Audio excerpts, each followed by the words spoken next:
Hello everyone, welcome to the channel. This is Anupam. तो आज हम स्टार्ट करेंगे अपना नया चैप्टर साउंड। साउंड के बारे में तो हमें पता ही है कि जो भी आवाजें हम सुनते हैं वही साउंड है।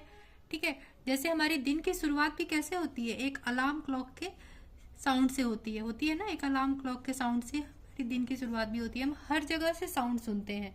लेकिन अगर डेफिनेशन की बात करें तो डेफिनेशन कहते हैं कि साउंड क्या है, एक फॉर्म ऑफ एनर्जी है।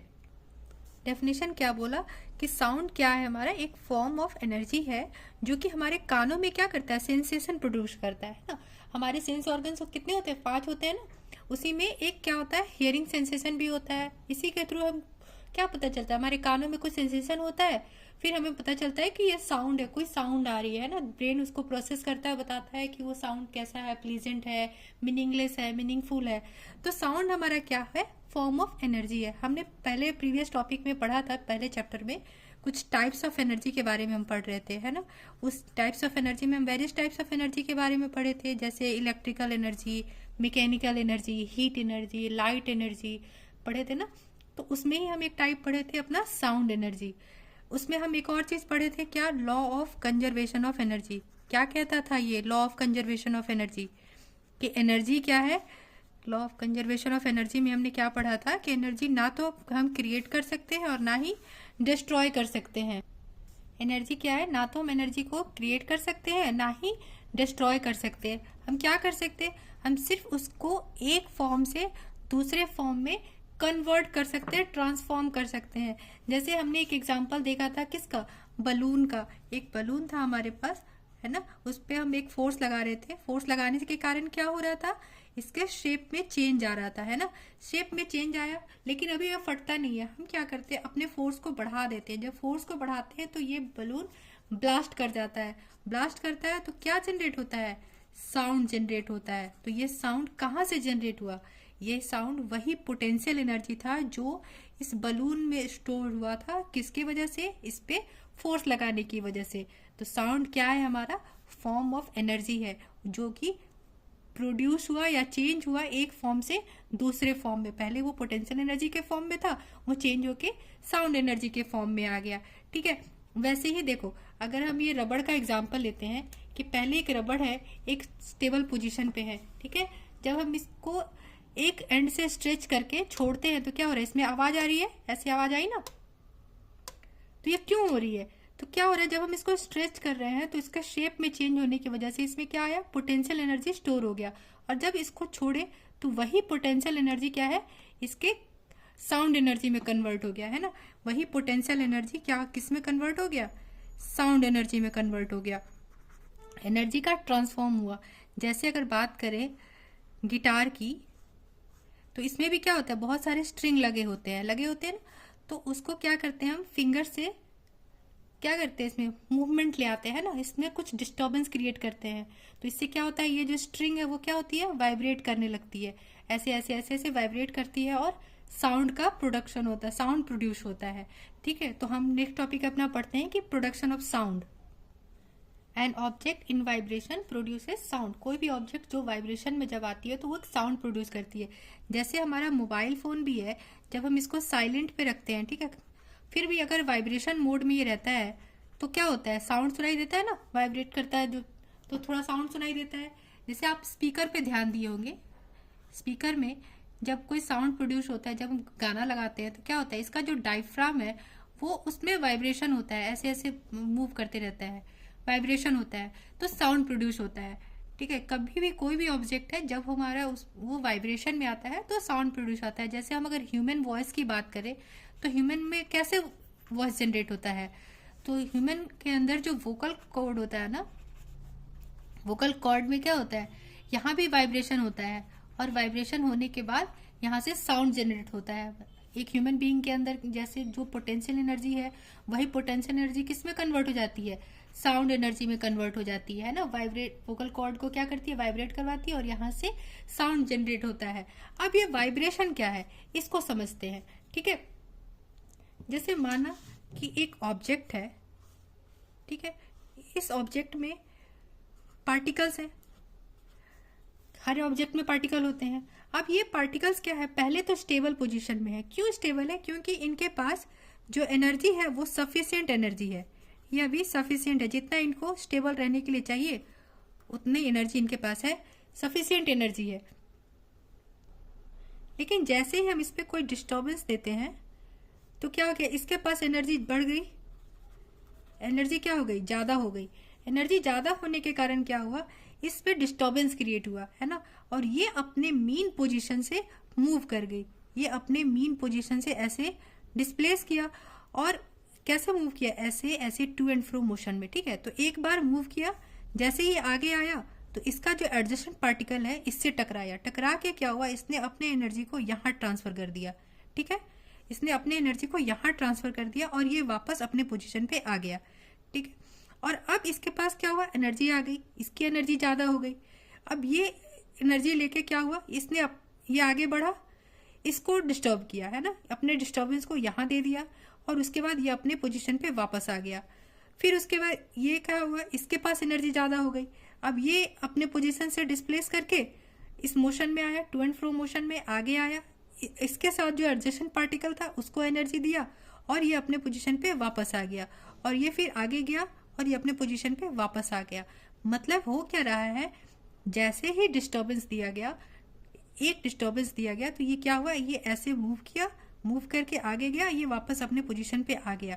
ये क्या हो रहा है, ये पार्टिकल मूव नहीं कर रहा है, पार्टिकल अपने मेन पोजीशन पे वापस आ रहा है, लेकिन जो डिस्टर्बेंस इसको मिला था ना, ये मोशन इसको मिला था, वो अपने एडजेसेंट अपने साथ वाले पार्टिकल को ट्रांसफर कर दे रहा है, ठीक है। जैसे क्लासेस में होता है ना कि किसी एक बच्चे को, क्लास में बहुत सारे बच्चे बैठे हैं और आगे किसी बच्चे को एक बात पता चली, एक जोक पता चला, ये क्या किया, ये अपने साथ वाले को बताया, ऐसे टेढ़ा हुआ बता दिया और वापस अपने जगह पे आ गया। फिर ये क्या किया, ये फिर टेढ़ा हुआ, आगे वाले बच्चे को बताया, ये अपने जगह पे आ गया, फिर वैसे ही किया, आगे बताया, फिर ये अपने जगह पे वापस आ गया। ऐसे करते करते करते ये लास्ट एंड तक पहुंच जाता है। सिमिलरली यही वैसे ही होता है पार्टिकल में कि इसके पास कोई डिस्टर्बेंस आया तो इसने अपने डिस्टर्बेंस को ये आगे बढ़ाया अपने पोजीशन पे वापस, ये क्या किया, ये आगे दे दिया और अपने पोजीशन पे वापस, ये इसको टक्कर लगाया अपने पोजीशन पे वापस। तो इसमें क्या हो रहा है, वही अगर एक बार यहाँ क्या हो रहा है, हमने एक डिस्टर्बेंस दिया, तो जब डिस्टर्बेंस एक होता है तो उस एक डिस्टर्बेंस को क्या बोलते हैं, पल्स बोलते हैं, उस डिस्टर्बेंस को बोलते हैं हम पल्स। जो सिंगल डिस्टर्बेंस है, सिंगल डिस्टर्बेंस जो मीडियम में ट्रांसफर कर रही है, अगर ट्रेवल कर रही है सिंगल डिस्टर्बेंस, तो उसको हम क्या बोलेंगे, पल्स बोलेंगे, है ना। सिंगल डिस्टर्बेंस को बोलते हैं पल्स। और वही जब डिस्टर्बेंस हम कंटिन्यूस बढ़ाते जाएंगे तो ये क्या होगा, एक बार जाके रुकेगा नहीं, ये कंटिन्यूस मोशन में आ जाएगा, continuous to and fro motion में आएगा, ये मूव करते रहेगा, फिर ये इसको टक्कर लगाएगा, वो मूव करते रहेगा, फिर इसको टक्कर लगाएगा, वो मूव करते रहेगा, फिर ये इसको टक्कर लगाएगा, वो मूव करते रहेगा, और ये सारे जो है अपने मेन पोजिशन के अराउंड ऐसे टू एंड फ्रो मोशन में आ जाएंगे कंटिन्यूस, अगर हम ये रैपिड करें तो, ठीक है। तो वही जो rapid to and fro motion होता है उसी को हम वाइब्रेशन बोलते हैं। तो वाइब्रेशन का हमारा डेफिनेशन देख लेते हैं हम। वाइब्रेशन क्या है, वाइब्रेशन एक rapid to and fro motion है, ठीक है। किसी ऑब्जेक्ट का अगर रैपिड मोशन हो रहा है टू एंड फ्रो तो उसी को हम वाइब्रेशन कहते हैं, और इस वाइब्रेशन की वजह से साउंड प्रोड्यूस होता है। लेकिन टू एंड फ्रो मोशन और कहाँ होता है, टू एंड फ्रो मोशन को और क्या बोलते हैं, ऑसिलेटरी मोशन भी तो बोलते हैं। ऑसिलेटरी मोशन में भी कौन सा मोशन होता है, टू एंड फ्रो मोशन होता है। पर क्या यहाँ साउंड प्रोड्यूस होता है, नहीं, यहाँ कोई साउंड प्रोड्यूस नहीं होता है, साउंड नहीं प्रोड्यूस होता है। क्यों नहीं प्रोड्यूस होता है यहाँ साउंड, क्योंकि ऑसिलेटरी मोशन का जो फ्रीक्वेंसी है ना, वो फ्रीक्वेंसी बहुत कम होती है, ठीक है। लेकिन वाइब्रेशन की जो फ्रीक्वेंसी है, वाइब्रेशन की फ्रीक्वेंसी ज़्यादा होती है, और इसी ज़्यादा फ्रीक्वेंसी के कारण यहाँ पे साउंड जनरेट होता है। तो ऑसिलेटरी मोशन और वाइब्रेशन ये दोनों क्या है, सेम है, लेकिन ऑसिलेटरी मोशन की फ्रीक्वेंसी क्या है, कम है, ये ऐसे ऐसे मूव करती है ना, अपने मेन पोजीशन के अराउंड पार्टिकल, और इसकी फ्रीक्वेंसी क्या बहुत कम होती है, इसकी वजह से यहाँ साउंड, कोई साउंड जनरेट नहीं होता। लेकिन वाइब्रेशन जो है टू एंड फ्रो मोशन, एक इक्विलिब्रियम पोजीशन के आगे पीछे ऐसे टू एंड फ्रो मोशन होता है, पर यहाँ इसकी फ्रीक्वेंसी ज़्यादा होने के कारण यहाँ साउंड प्रोड्यूस होती है। अब अगर हम बात करें कि साउंड का प्रोपगेशन कैसे होता है, जैसे एक सोर्स है, इस एंड पे एक स्पीकर लगा हुआ है, यहाँ पे साउंड जनरेट हो रहा है, ठीक है। तो ये और यहाँ कोई पर्सन खड़ा है, तो इसको सुनाई कैसे दे रहा है, यहाँ से साउंड प्रोपगेट होके कैसे पहुँच रही है, तो इसको देखते हैं हम। इसको हम कहते हैं प्रोपगेशन ऑफ साउंड। हमारा नेक्स्ट टॉपिक होगा प्रोपगेशन ऑफ साउंड। हमने क्या पढ़ा था कि साउंड कैसे जनरेट होता है, तो साउंड प्रोड्यूस होता है वाइब्रेटिंग ऑब्जेक्ट से, है ना, वाइब्रेशन के कारण साउंड प्रोड्यूस हुआ। जब यहाँ साउंड प्रोड्यूस हुआ तो ये यहाँ से यहाँ आने के लिए इसको क्या चाहिए, कुछ मीडियम चाहिए। कौन सा मीडियम होता है यहाँ पे, सबसे ज्यादा तो हमारे पास एयर ही होता है ना। ज्यादातर जब हम बात कर रहे होते हैं, कोई साउंड सुन रहे होते हैं, तो किस मीडियम में रहते हैं हम, साउंड एयर में रहते हैं, है ना। हमारे आसपास हमारे सराउंडिंग में क्या है, एयर ही होता है। तो होता क्या है कि जैसे ही यहाँ से साउंड जनरेट हुआ, वाइब्रेशन आया, तो इसके पास के जो पार्टिकल है ना, इसके पास के जो पार्टिकल है, इनमें वाइब्रेशन जनरेट हो जाता है ना। ये वाइब्रेट करने लगते हैं अपने मीन पोजीशन के टू एंड फ्रो वाइब्रेट करने लगते हैं। और वाइब्रेट करने के कारण क्या होता है कि इसके कांटेक्ट में ये अपने इक्विलिब्रियम पोजीशन से डिस्प्लेस हो गए, अपने इक्विलिब्रियम पोजीशन से क्या होते हैं, डिस्प्लेस हो जाते हैं। यहां से डिस्प्लेस हो गए, डिस्प्लेस होके अपने साथ जो इनके एडजेसेंट पार्टिकल्स थे ना, ये उनको डिस्टर्ब कर देते हैं और इसके अंदर मूवमेंट ले आते हैं। ये पार्टिकल यहाँ गया, इसको धक्का लगाया और इसके अंदर क्या हुआ, डिस्प्लेसमेंट आ गया। अब ये वाइब्रेट करने लगा और ये अपने पोजीशन पे वापस चला गया। ये वाइब्रेट कर रहा है, ये वाइब्रेट किया, फिर इसके आगे इसके एडजेसेंट जो पार्टिकल है, फिर उसको डिस्टर्ब किया, वो टू एंड फ्रो मोशन में आ गया, वो वाइब्रेट करने लगा और पहले वाला पार्टिकल अपने जगह पे वापस आ गया। तो इस तरह से क्या होता है कि ये जो डिस्टर्बेंस, जो वाइब्रेशन, जो डिस्टर्बेंस क्रिएट हुआ, ये डिस्टर्बेंस यहाँ से यहाँ आया, यहाँ से यहाँ, है ना, फिर यहाँ से यहाँ, यहाँ से यहाँ, यहाँ से यहाँ करते करते ये ह्यूमन ईयर तक पहुंच जाता है ना। ये सारे पार्टिकल्स होते हैं ना ह्यूमन, जैसे एयर में बहुत सारे पार्टिकल होते हैं। तो ये क्या होता है, जैसे ही यहाँ पे साउंड प्रोड्यूस हुआ तो ये वाइब्रेशन, ये यहाँ जो ऑब्जेक्ट थे, जो स्पीकर था, यहाँ पे डायफ्राम था जो वाइब्रेट किया, जो साउंड प्रोड्यूस किया, ये वाइब्रेशन इस सेट ऑफ पार्टिकल के पास गया, फिर ये मोशन में आ गया, अपने इक्विलिब्रियम पोजीशन के टू एंड फ्रो मोशन में आया। फिर इसकी वजह से इसके एडजेसेंट जो पार्टिकल्स हैं, जो सेट ऑफ पार्टिकल्स हैं, उस पर फोर्स एक्सर्ट हुआ और ये मोशन में आ गए, है ना। इनके अंदर वाइब्रेशन क्रिएट हो गया। ये क्या किया, इसमें वाइब्रेशन क्रिएट किया, डिस्टर्बेंस क्रिएट किया और ये वापस अपने जगह पे आ गया। फिर इसने, ये क्या हुआ, अपने जगह से डिस्प्लेस होकर यहाँ पहुंचा और इसके अंदर मूवमेंट ले आया, ये टू एंड फ्रो मोशन में आ गया, ये वापस अपने जगह पे आ गया। फिर ये इसको धक्का लगाया और यहाँ पे मोशन क्रिएट कर दिया, डिस्टर्बेंस क्रिएट कर दिया। इस तरह से ये जो डिस्टर्बेंस है, ये टू एंड फ्रो मोशन करते हुए पार्टिकल्स के थ्रू मूव करते करते इस पूरे मीडियम से होते हुए इस ह्यूमन ईयर तक पहुंचा और क्या हुआ, साउंड सुनाई दिया। तो यही जो डिस्टर्बेंस जो ट्रेवल कर रहा है ना, उसी डिस्टर्बेंस को हम क्या बोलते हैं, वेव बोलते हैं। ठीक है, जो डिस्टर्बेंस सोर्स क्रिएट करता है, साउंड सोर्स, वो कैसे ट्रेवल करता है मीडियम में, तो वो मीडियम के थ्रू ट्रेवल करता है।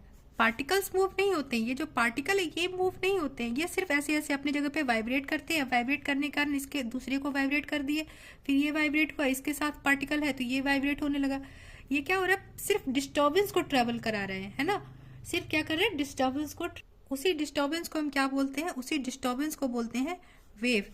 तो वेव का डेफिनेशन देखें तो वेव का डेफिनेशन बोलता है, वेव का डेफिनेशन क्या कहता है कि ये डिस्टर्बेंस जो कि मीडियम के थ्रू मूव करता है। कैसे मूव करता है, मीडियम के थ्रू मूव करता है।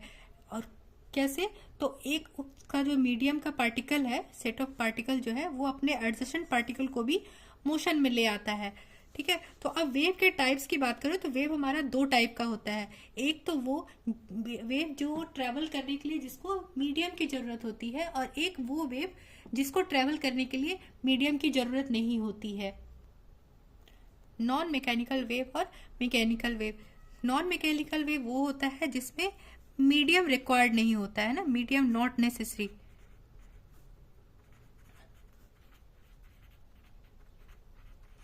इसको ट्रेवल करने के लिए किसी मीडियम की जरूरत नहीं होती है। ये वेव वैक्यूम में भी ट्रेवल करता है। जैसे कौन सा एनर्जी, जैसे लाइट वेव है ना, लाइट जो ट्रेवल करके आती है तो बीच में वैक्यूम भी रहता है, वैक्यूम से होकर ट्रेवल करके आ जाती है। और कौन सा वेव है, इलेक्ट्रोमैग्नेटिक वेव।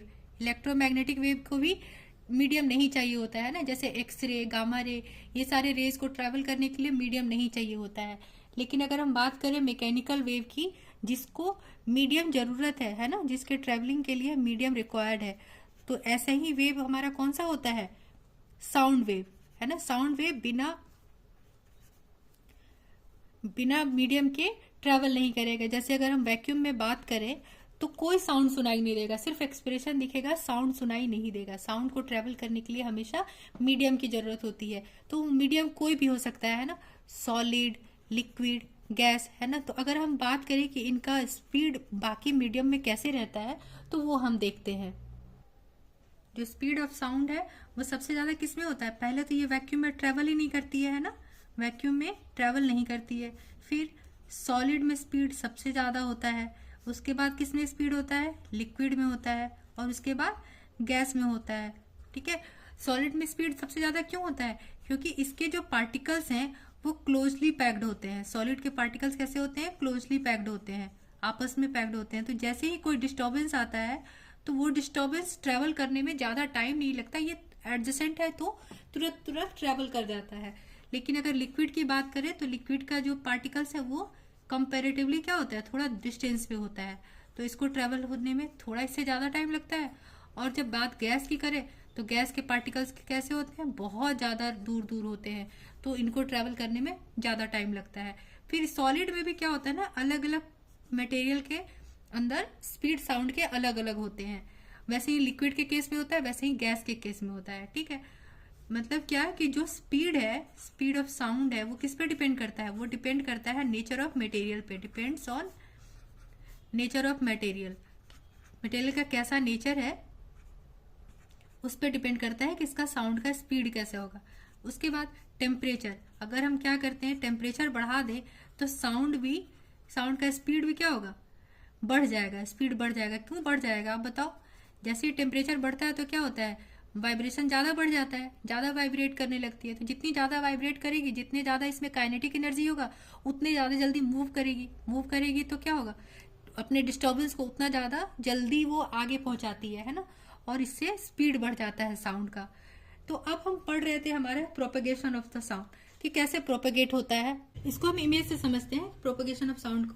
कि क्या हो रहा है, मान लो एक सोर्स स्ट्रिंग है, जैसे गिटार का स्ट्रिंग है, और ये क्या कर रहा है, जब वाइब्रेट किया, जैसे वाइब्रेट किया तो क्या हुआ, यहाँ के जो पार्टिकल्स है, जो एयर पार्टिकल्स है, उसको क्या किया? कंप्रेस किया, है ना। कंप्रेस करने के बाद यहाँ जो डिस्टर्बेंस क्रिएट हुआ, तो ये जो पार्टिकल्स है अपने डिस्टर्बेंस को किधर दे दिए? अपने एडजेसेंट को दे दिए, है ना। और खुद अपने जगह पे आ गए। फिर यहाँ वाले क्या किए? उस डिस्टर्बेंस को अपने एडजेसेंट को दे दिए। फिर ये डिस्टर्बेंस उससे आगे बढ़ा, फिर उससे आगे बढ़ा, फिर उससे आगे बढ़ा, और ऐसे आगे बढ़ते बढ़ते कहाँ पहुंच गया? लिसनर तक पहुंच गया। ठीक है। अब ये मीडियम कैसे जनरेट हो रहा है? तो जैसे ही एयर पार्टिकल्स यहाँ कंप्रेस हुए तो क्या हुआ? यहाँ तो पहले से पार्टिकल्स थे, यहाँ के पार्टिकल्स भी आ गए, है ना, चिपक गए। जब चिपके तो यहाँ पे क्या हुआ? नंबर ऑफ पार्टिकल्स इस रीजन में ज्यादा हो गया, तो उस रीजन को हम बोलते हैं कंप्रेशन। क्या बोलते हैं? कंप्रेशन बोलते हैं। और फिर ये पार्टिकल्स जो है अपने डिस्टर्बेंस को आगे भेज दिए। आगे भेजने के बाद क्या हुआ? खुद पीछे आए तो क्या हुआ? यहाँ पे नंबर ऑफ पार्टिकल्स कम हो गए, है ना। तो यहाँ पे कौन सा रीजन जनरेट हुआ? लो प्रेशर रीजन जनरेट हुआ, और उसको हम बोलते हैं रेयरफ्रैक्शन। जैसे मान लो कि यहाँ एक पार्टिकल है, यहाँ एक पार्टिकल है। अब यहाँ से डिस्टर्बेंस आया, जैसे डिस्टर्बेंस आया तो ये क्या हुआ? इससे चिपक गया मतलब यहाँ इस रीजन में क्या हुआ? नंबर ऑफ पार्टिकल्स ज्यादा हो गया, है ना। ज्यादा हो गया तो ये कौन सा रीजन बोलेगा? इसको बोलेंगे कंप्रेशन। ठीक है। और उसके बाद क्या हुआ? ये क्या हुआ? ये भी मोशन में आ गया, ये भी मोशन में आ गया। तो ये क्या हुआ? धक्का लगने के बाद ये आगे चला गया और ये अपनी जगह पे वापस। तो यहाँ पे क्या हो गया? नंबर ऑफ पार्टिकल्स कम। तो जैसे ही नंबर ऑफ पार्टिकल्स कम हुए तो क्या हुआ? यहाँ पे लो प्रेशर रीजन जनरेट हुआ, और जो लो प्रेशर रीजन जनरेट हुआ उसको हम क्या बोलते हैं? रेयरफ्रैक्शन बोलते हैं। ठीक है। समझ में आ गया? कोई दिक्कत? देखो ये ऐसे मोशन में है ना, पहले ये नहीं मूव कर रहा है, पहले रुका हुआ है, ये आया ऐसे मूव करते हुए, इसको चिपका मतलब नंबर ऑफ पार्टिकल ज्यादा, मतलब यहाँ पे कंप्रेशन, है ना। फिर उसके बाद ये भी मोशन में आ गया, ये आगे चला गया, ये पीछे चला गया, तो यहाँ पे नंबर ऑफ पार्टिकल्स कम मतलब यहाँ रेयरफ्रैक्शन। तो क्या कह रहा है कि जो सीरीज ऑफ कंप्रेशन और रेयरफ्रैक्शन क्रिएट हो रहा है ना, यहाँ पे जो सीरीज ऑफ कंप्रेशन और रेयरफ्रैक्शन जो क्रिएट हो रहा है एयर में, वही क्या बना रहा है? वही साउंड वेव बना रहा है ना। वेव क्या था? डिस्टर्बेंस ही तो था। तो वही क्या बना रहा है? साउंड वेव बना रहा है। और वही साउंड वेव को हेल्प कर रहा है मीडियम में प्रोपेगेट करके पहुंच जाने, कहाँ तक? सोर्स एंड तक पहुंच जाने, राइट। तो अगर हम प्रेशर को डिफाइन करें कि क्या मतलब है हाई प्रेशर रीजन और लो प्रेशर रीजन का, प्रेशर क्या है? प्रेशर नंबर ऑफ पार्टिकल्स है गिवन वॉल्यूम में। ठीक है। और वही अगर कंप्रेशन और रेयरफ्रैक्शन को डिफाइन करें तो क्या है कंप्रेशन, क्या है कंप्रेशन वो रीजन है ना, जहाँ पे कि हाई प्रेशर है। कंप्रेशन क्या है, it is a region of high pressure. और रेयरफ्रैक्शन क्या है, वो रीजन है जहाँ की लो प्रेशर है ना। कंप्रेशन क्या है, वो रीजन जहाँ की हाई प्रेशर है। रेयरफ्रैक्शन वो रीजन जहाँ की लोअर प्रेशर है। ठीक, अब इसी चीज को हम ग्राफ में अगर ड्रॉ करें, है ना, ग्राफ के फॉर्म में देखें तो इसका ग्राफ क्या होगा। ग्राफ हम बनाते हैं प्रेशर और डिस्टेंस के बीच में। प्रेशर और डिस्टेंस के बीच में जब ग्राफ बनाए तो जो भी हाई प्रेशर रीजन है, हाई प्रेशर रीजन को हम कैसे दिखाएंगे, ऊपर की तरफ से, ठीक है। और उसके बाद देखो ये हाई प्रेशर रीजन है, यहाँ से ड्रॉ किया, फिर क्या हो रहा है, लो प्रेशर रीजन है ना, तो इसको हम नीचे की तरफ लेके आए, फिर ये हाई प्रेशर रीजन, फिर ये ऊपर गया, फिर ये लो प्रेशर रीजन के लिए, फिर ये नीचे आया, फिर हाई प्रेशर रीजन के लिए ऊपर गया, ठीक है। और ये ऊपर का पार्ट है जो हम्प है, उसको हम क्या बोलते हैं, क्रेस्ट बोलते हैं। और जो लोअर पार्ट है लो प्रेशर रीजन का, उसको हम ट्रफ बोलते हैं, ठीक है। तो इसी सीरीज में क्या होता है, साउंड वेव का प्रोपेगेशन होता है, ठीक है। तो इस वीडियो में इतना ही। अगले वीडियो में हम आगे का टॉपिक्स कंटिन्यू करेंगे, जिसमें हम पढ़ेंगे कि साउंड वेव क्या होता है, लॉन्गिट्यूडनल वेव होता है, और लॉन्गिट्यूडनल वेव होता क्या है, ट्रांसवर्स वेव क्या होता है, साउंड वेव की क्या क्या प्रॉपर्टीज है, ये सारी चीजें हम अगली वीडियो में पढ़ेंगे। तब तक के लिए बने रहे चैनल पे, और अगर आपको मेरा वीडियो पसंद आ रहा हो तो kindly subscribe the channel. Thank you.